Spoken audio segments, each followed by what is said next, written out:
अस्सलाम वालेकुम friend, my name is Mohsin Shahzad and you are watching CR knowledge. आज के लेक्चर में मैं आप लोगों को बताऊंगा कि जैसे कि मैंने आप लोगों को पिछले लेक्चर में कहा था कि मैं आप लोगों के साथ अपनी डॉक्यूमेंटेशन शेयर करूंगा। आप लोगों को मैं बताऊंगा कि हम फाइनल ईयर डॉक्यूमेंटेशन कैसे लिखते हैं, उसमें क्या क्या चीज़ें होती हैं। इन सब चीज़ों के बारे में मैं आप लोगों को इस लेक्चर में सारा एक्सप्लेन करूँगा। इस वीडियो में आप लोगों को डॉक्यूमेंटेशन के लिहाज से सारी चीज़ों के बारे में जितनी मुझे पता है या जितनी हमें फाइनल ईयर प्रोजेक्ट में हम लोगों ने की है वो सारी डिस्कस करूँगा। आप वीडियो को एंड तक लाजमी देखिएगा, और अगर वीडियो आपको अच्छी लगे और आप लोगों के लिए हेल्पफुल हो तो वीडियो को लाइक कीजिएगा, शेयर कीजिएगा और सब्सक्राइब कीजिएगा, और बेल आइकन को दबाना ना भूलिएगा ताकि आपको लेटेस्ट अपडेट मिलती रहे।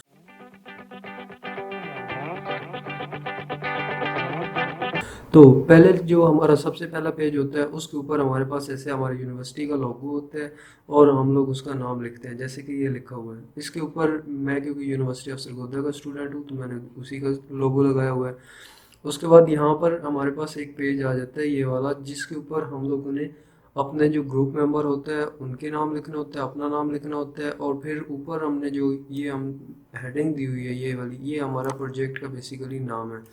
तो इसके नीचे आगे फिर आगे चलते जाते हैं तो ये हमारे पास स्टेटमेंट ऑफ सबमिशन होती है। ये हम लोगों ने अपने जो स्टेटमेंट होती है सबमिट करवाने की वो हम लोगों ने देनी होती है। नीचे हमारे पास जो हमारा सुपरवाइज़र होते हैं उनका नाम होता है, और जो हमारे हेड ऑफ डिपार्टमेंट होते हैं उनका नाम होता है। तो ये हमारे पास दो है। उसके बाद आगे चलते हैं, एक एक्नॉलेजमेंट लिखते हैं एक पैराग्राफ की फॉर्म में, और उधर बताते हैं कि हम लोगों ने इसमें क्या क्या किया है और किस किस ने हमारी मदद की है उसके बारे में। ये सारी चीज़ें हम लोग इसमें लिखते हैं। आप लोग जब देखोगे आपके पास, जब आप लोग करोगे तो आप लोग को इसकी समझ आ जाएगी। आप लोगों को एक टेम्पलेट के तौर पर एक बनी हुई डॉक्यूमेंटेशन आपको एज अ टेम्पलेट मिलेगी। आप लोगों ने मतलब उसके लिहाज से थोड़ा बहुत करना है। मैं भी आप लोगों को इस तरह ही दिखा रहा हूँ। उसके बाद हम लोग आते हैं अपने एब्स्ट्रैक्ट पे। एब्स्ट्रैक्ट हमारे पास समरी होती है, जो हमारे प्रोजेक्ट में सारी चीज़ें होती हैं जो हम लोगों ने काम करना होता है, वो उस पूरे उसका एक हम लोगों ने छोटा सा मुख्तसर जो बिल्कुल मतलब ऐसे ऐसे कह लें कि आप लोग एक पैराग्राफ में अपने पूरे प्रोजेक्ट को डिस्क्राइब करना कैसे। अब मैं कहता हूँ कि मेरा स्मार्ट वर्क गाइड एप्लीकेशन है, तो मैं कहता हूँ मेरे इसका एब्स्ट्रैक्ट क्या होगा। मैं पहले सबसे पहले ये बताऊँगा कि हमें ज़रूरत क्यों पड़ी। हमें उससे सबसे पहले ये बात आएगी कि ज़रूरत क्या थी हमारे पास। उसमें हमारे पास इसको जो हमारे पास, जैसे मैंने आप लोगों को पिछले लेक्चर में बताया था कि हम लोग अपने इन्वायरमेंट को देखते हैं, अपनी करंट नीड को देखते हैं, उसके मुताबिक हम लोग कोई भी अच्छा सा टॉपिक सिलेक्ट करके अपना फाइनल ईयर प्रोजेक्ट दे सकते हैं। फॉरनर से या कुछ पाकिस्तानी होते हैं जो कि प्लेस पे न्यू होते हैं, तो उनके लिए मैंने एक एप्लीकेशन डेवलप किया जो कि उनको एक तो गाइड करेगी उधर के जो सारा टाइम टेबल शेड्यूल इन सब चीज़ों के बारे में। उसके बाद वहाँ पे जो होटल्स होंगे, जो रेस्टोरेंट्स होंगे, जो भी ऐसी चीज़ें होंगी, उन सारी चीज़ों के बारे में इधर ये जो मेरी एप्लीकेशन जो मैं डेवलप करूँगा वो उनको प्रोवाइड करेगी। तो ये एक छोटा सा अब्स्ट्रैक्ट मैंने लिखा अपने जो अल्फाज में, ये आप लोगों के सामने स्क्रीन में शो हो रहा है। आप लोग इधर से कर सकते हो, आप लोग भी अपने प्रोजेक्ट के मुताबिक इसको चूज़ कर सकते हो। उसके बाद ये एक पेज पे मैंने फाइनल ईयर प्रोजेक्ट लिखा है। ये हमारे पास कुछ आ जाते हैं, हमने जो लिखना होता है एक तो उसकी डेट लिखनी होती है। उसके बाद जो भी आगे सारी चीज़ें ये आप लोग देख लीजिएगा। उसके बाद हम लोग टेबल ऑफ कंटेंट्स पे आते हैं। टेबल ऑफ कंटेंट्स पे आते हैं, ये मैंने एक इस पे सेपरेट वीडियो बनाई हुई है, उसका लिंक मैं डिस्क्रिप्शन में दे दूंगा कि हम लोग ये कैसे बनाते हैं। इस चीज़ के बारे में मैंने सारा कुछ बताया हुआ है। उसके बाद हम लोग आते हैं इधर, हमारे फर्स्ट चैप्टर में क्या क्या होगा। हमारे फर्स्ट चैप्टर में इंट्रोडक्शन होगा, उसका टाइटल होगा, हम लोग एक ओवरव्यू स्टेटमेंट लेंगे, उसके बाद हम लोग गोल्स उसके बताएंगे और ऑब्जेक्टिव बताएंगे। उसके बाद हमारे जो सिस्टम है उस जो उसके हाई लेवल कंपोनेंट है वो बताएंगे, ऑप्शनल उसके functional unit, exclusion, application architecture, Gantt chart, इन सब चीज़ों के बारे में हम लोग बताएंगे इसमें। अब दूसरे चैप्टर में हम लोग उसके जो हमने जो ऐसे बताते हैं फर्स्ट डिलीवरेबल, जैसे दूसरे चैप्टर में हम लोग इसकी जो फिजिबिलिटी जो डीपली स्टडी होती है, डीपली स्टडी से क्या मुराद है कि हमारे पास उसके ऑपरेशनल यूनिट क्या होंगे, उसकी बजट कितना होगा, उसमें टेक्निकल चीज़ें कौन सी यूज़ होंगी, स्पेसिफिकेशन क्या होगी, इंफॉर्मेशनल फिजिबिलिटी क्या होगी, हम लोग किस चीज़ से मोटिवेट हुए हैं, लीगल और एथिक है या नहीं है, इन सारी चीज़ों के बारे में। उसके बाद उसकी बाउंड्रीज बताएंगे कि ये कहाँ तक महदूद है, उसकी कॉस्ट बताएंगे, और कॉस्ट में हम लोग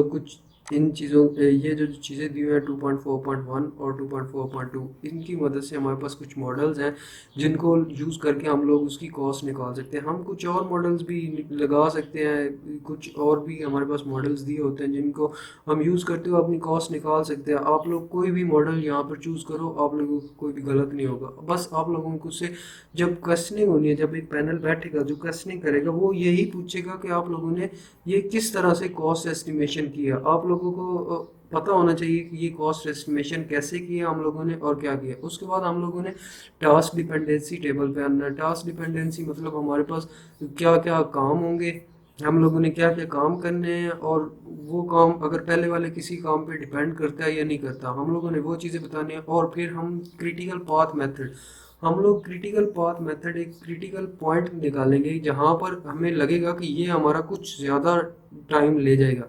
कुछ चीज़ें होती हैं जो कि स्मॉल स्मॉल टाइम लेती हैं, थोड़ा थोड़ा लिटिल बिट टाइम लेती हैं, तो उनको हम ज़्यादा कंसिडर नहीं करते। कंसिडर करते हैं लेकिन ज़्यादा कंसिडर नहीं करते। तो कुछ पॉइंट ऐसे होते हैं कि हमें लगता है कि यार ये हमारा जो प्रोजेक्ट है ना, इसमें ये वाले जो पॉइंट्स हैं ना, इन पे हमें ज़्यादा फोकस करना है, ये हमारे पास ज़्यादा आएंगे।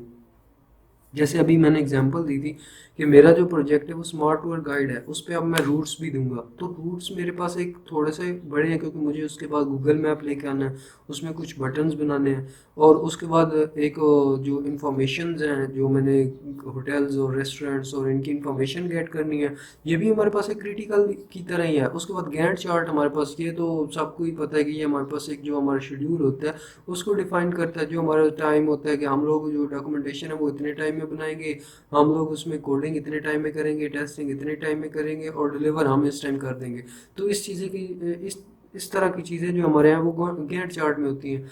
उसके बाद हमारे पास ये जो हमारे टीम मेंबर होते हैं उनके बारे में हम लोग बताते हैं, और फिर हम लोग उनको कुछ टास्क असाइन करते हैं। फिर हम जो टूल्स वगैरह यूज़ करने होते हैं वो, और विजन डॉक्यूमेंट हमारे पास आ जाता है। फिर हम लोग रिस्क बताते हैं और प्रोडक्ट फीचर और इन चीज़ों के बारे में हम लोग बताते हैं। चैप्टर 3 में हम लोग आ जाते हैं, ये हमारे पास सेकेंड डिलीवरेबल है। इसमें हम लोग स्पेसिफिकेशन, इंट्रोडक्शन, उसके बाद अगर पहले हमारे पास कुछ पड़ी हैं चीज़ें और उनको बताएंगे। उसके बाद हम लोग जो ऑर्गेनाइजेशन चार्ट वगैरह, स्कोप हम बताएंगे, गोल्स बताएंगे, और शेल कैप्चर शेल जो हम लोग मतलब काम कर सकते हैं उनके बारे में। आगे हम आ जाते हैं फोर्थ डिलीवरेबल पे। इधर हम लोग कुछ डायग्राम्स बनाएंगे, मतलब सीक्वेंस डायग्राम होगी, कोलैबोरेशन डायग्राम होगी। अगर आप लोगों को ये वाली डायग्राम बनानी नहीं आती तो उनकी लिंक मैं डिस्क्रिप्शन में दे दूंगा, मैंने ये ऑलरेडी बनाना सिखा दी है। तो डोमेन मॉडल भी बनाना बता दिया है, उसके बाद sequence diagram, collaboration, operational contracts, इनके बारे में मैं आप लोगों को बताऊंगा। डिज़ाइन क्लास, क्लास डायग्राम के बारे में मैंने बता दिया है। स्टेट चार्ट डायग्राम, इसके बारे में भी मैंने बता दिया है कि स्टेट चार्ट डायग्राम क्या होता है। हम लोग आते हैं अपने चैप्टर 5 पे, और ये भी सारा हमारे पास क्या है, डायग्राम्स ही हैं। मैंने आप लोगों को एक डायग्राम जो एंटिटी रिलेशनशिप डायग्राम, ये वाली हम लोगों ने नहीं की, ये मैं नेक्स्ट वीडियोस में करवा दूंगा आप लोगों को। बाकी state transition diagram, component diagram, activity diagram, ये वाली डायग्राम हम लोगों ने सारी की है। मैंने इनकी लिंक जो है डिस्क्रिप्शन में दे दूंगा, आप लोग वहाँ से जाकर कर सकते हैं। तो जो हमारा पास थर्ड ईयर होता है, मतलब जैसे मैं एमएससी आईटी कर रहा हूँ, तो मेरे तीसरे सेमेस्टर में हम लोगों ने डॉक्यूमेंटेशन देनी होती है। तो कुछ लोग बीएस आईटी के होते हैं, बीएस सीएस के होते हैं, तो उन लोगों को क्या सेवन्थ सेमेस्टर में जाकर देनी होती है डॉक्यूमेंटेशन। तो हम लोग जो फर्स्ट टाइम जो डॉक्यूमेंटेशन देते हैं वो सिर्फ 5 चैप्टर की होती है। तो उन 5 चैप्टर में हम लोगों ने सारी चीज़ें बतानी होती हैं। जो बाद वाले जो 2 चैप्टर होते हैं, जैसे छठा और सातवां, वो हमारे पास फिजिकल कंपोनेंट पे आ जाता है। जैसे हमारे पास अगर हम लोगों ने जब एप्लीकेशन डेवलप कर लेनी है, उसके बाद वाले जो काम होने हैं वो हमारे पास वो 2 चैप्टर डिस्क्राइब करेंगे।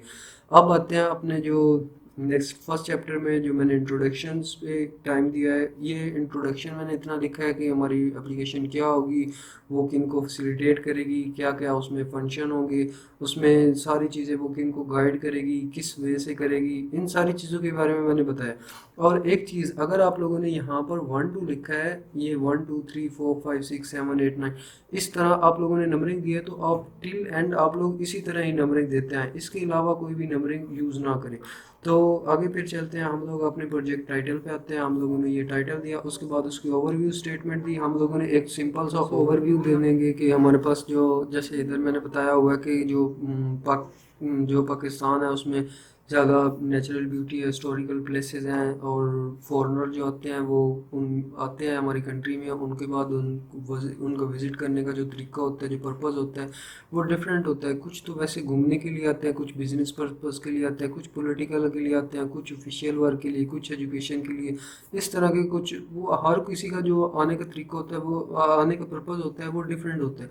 तो इस वजह से मैं ये वाली जो एप्लीकेशन को डेवलप कर रहा हूँ कि उनको आसानी हो, जितनी आसानी में प्रोवाइड कर सके हम लोग करें, ताकि जैसे उनको मतलब कोई भी रूट्स फाइंड करना मुश्किल हो जाता है। रूट्स तो खैर गूगल मैप पे आ जाते हैं, उसके बाद इंफॉर्मेशंस के बारे में, जो सिटी की डिटेल इंफॉर्मेशन, जो फेमस प्लेसेस हैं, वो सारी एक ही चीज़ एक जगह पे उनको मिल जाएंगी, और रूट्स भी साथ मिल जाएंगे, तो उनके लिए ज़्यादा आसानी।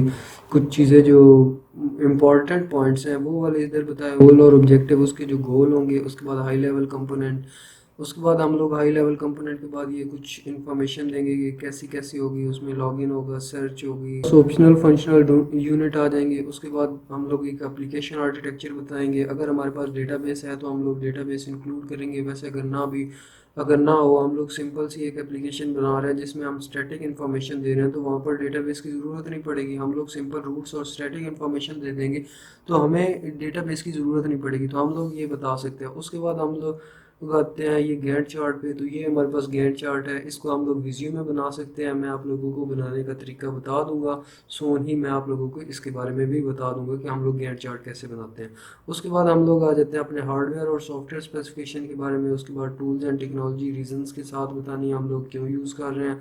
फिर सेकंड चैप्टर पे आ जाते हैं, यही इंट्रोडक्शन, फिर वही वन, ये जो नंबरिंग है सेम उसी तरह ही है, मैंने दी हुई है, इसको चेंज नहीं करना, टिल एंड आपने ऐसे ही रखना है। फिर आप लोगों ने इसकी स्कोप और रिपोर्ट के बारे में बताना है, technical feasibility, operational, economic, schedule, specification, information, इन सारी चीज़ों के बारे में बताना है। फिर यहाँ पर कॉस्टिंग की हुई है हम जो एक्सटर्नल इनपुट कितनी आएंगी और आउटपुट हमारे पास कितनी आ सकती है। इंटरनल इंक्वायरी, ये हमारे पास जो 34375 ये हमारे पास दिए होते हैं ऑलरेडी, और जो हमारे पास ये 01000 इनको हम लोगों ने खुद से ही कोई एक एस्टिमेशन लगाते हैं, उसके मुताबिक हम लोग इसको बेसिक कोकोमो मॉडल, ये मैं आप लोगों को ऑपरेटिंग सिस्टम के जो लेक्चर्स होंगे उसमें मैं आप लोगों को बता दूंगा कि हम लोग कोकोमो मॉडल, इनके बारे में हम लोग इनको कैसे निकालते हैं। हम इन तीन टाइप्स को यूज़ करते हैं। हमारे पास एक बेसिक होता है, इंटरमीडिएट होता है, डिटेल होता है। बेसिक में हम लोग रेफरी से एस्टिमेट बताते हैं, बिल्कुल ऐसे वो हम लोग ऐसे कर लेंगे, अंदाजे के तौर पे बता देते हैं वाला। और डिटेल में हम लोग कम्प्लीटली डिटेल में जाते हैं, जैसे हम लोग ऊपर हम लोगों ने कोकोमो मॉडल किया था। और फिर हमारे पास ये तीन मोड आ जाते हैं, हम लोग ऑर्गेनिक आ जाता है, एम्बेडेड आ जाता है, और सेमी डिटैच आ जाता है। ऑर्गेनिक का हमारे पास एक टाइम लिमिट होता है कि हम लोग अगर इतना हम लोग लाइन ऑफ कोड बताएंगे, जैसे 1000 हो गया, 1000 से कम कम, तो ये हमारे पास ऑर्गेनिक आ जाता है। उसके बाद सेमी डिटैच, ये उससे थोड़ा ज़्यादा होता है, और फिर हमारे पास दूसरे वाला उससे भी ज़्यादा। तो इस तरह के हम लोग इंटरमीडिएट कोड, और ये हम लोग टेबल्स, और ये हम लोग नेटवर्क डायग्राम बनाते हैं कि हम स्टार्ट कहाँ से लेंगे और एंड कहाँ पर करेंगे। ये हमारे पास जो टेबल है, इनको देखते हुए हम लोगों ने ऐसी चीज़ें बनानी है। गैंट चार्ट के बारे में मैं आप लोगों को बता दूंगा। फिर task member, activity bar chart, और विजियो डॉक्यूमेंट, और उसके बाद हमारा चैप्टर 3 शुरू हो जाता है। अब हम लोग यहाँ पर अपनी इंट्रोडक्शन लिखेंगे उसके बारे में। फिर हम ऑर्गेनाइजेशन चार्ट, स्कोप, उसके बाद गोल्स, ये हमारे पास एक context level data flow diagram, हम लोग इस चीज़ के बारे में बताएंगे। और फिर हम शेल स्टेटमेंट को कैप्चर करेंगे, और ये हम लोग एक हमारे यूज़ केस डायग्राम बनाएंगे। ये भी हमारी एक डायग्राम रहती है, हम ये भी मैं आप लोगों को समझा दूंगा। ये यूज़ केस डिस्क्रिप्शन आ जाती है कि हम लोगों ने इनको कैसे यूज़ करना है, हमारे पास पहला यूज़ केस क्या होगा, इस चीज़ के बारे में आ जाता है। उसके बाद हमारे पास चैप्टर 4 आ जाता है, 4 ड्रिवर इंट्रोडक्शन, और ये डायग्राम्स है सारी। इन डायग्राम्स के बारे में मैं आप लोगों को पहले बता चुका हूँ। तो अगर आपको वीडियो अच्छी लगी तो लाइक कीजिए, शेयर कीजिए, और सब्सक्राइब कीजिए, बेल आइकन को दबाना ना भूलिए, ताकि आपको लेटेस्ट अपडेट मिलती रहे। मिलते हैं नेक्स्ट वीडियो में, अपना ख्याल रखिएगा। अल्लाह हाफ़िज़।